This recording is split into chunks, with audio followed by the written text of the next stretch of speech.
Sri, Chandra Investasi Anak, apakah permintaan ini bakal ini? Ya kalau udah Pak Prajogo yang pegang, terus belakangnya ada Henan sama dan lain-lain sih harusnya sih bakal menarik ya Pak Suwito ya terlepas dari kayak fundamentalnya ya. eh Apakah permintaan terhadap produk TPA masih stabil? Petrochem tuh demand lagi berat sih Pak. Demand lagi lumayan turun, company-nya kan lagi rugi terus. Terus yang kedua, ini kan TPA ini kan nggak pure domestic play kan, mereka ada main keluar juga.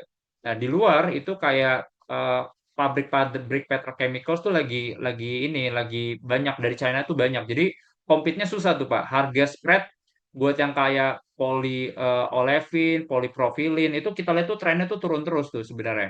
Nah, jadi itu agak-agak lumayan berat sih. Keluarnya Siam Semen dari TPA apa karena prospek TPA menurun? Wah ini saya nggak tahu ya Pak. Apakah karena mereka udah cuan gitu ya, harga 95 kan bagus ya, naiknya kan udah banyak.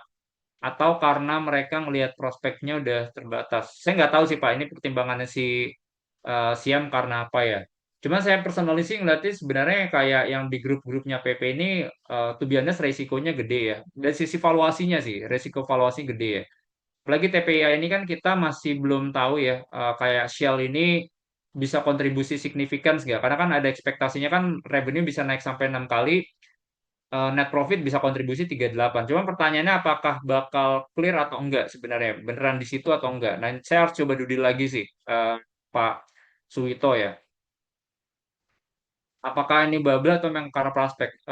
Aduh, saya nggak bisa bilang bubble sih ya. Cuman emang sebenarnya sih company-nya bagus ya. Kalau kita ngeliat Petrosi, Barito Renewables itu kan Star ya, salah satu yang paling gede juga selain si Pertamina Geothermal gitu. Jadi proyeknya bagus. Cuman itu sih Pak, emang ada beberapa yang menurut saya itu kalau udah, saya nggak mau bilang bubble sih, ya, cuman ya itu resikonya tinggi.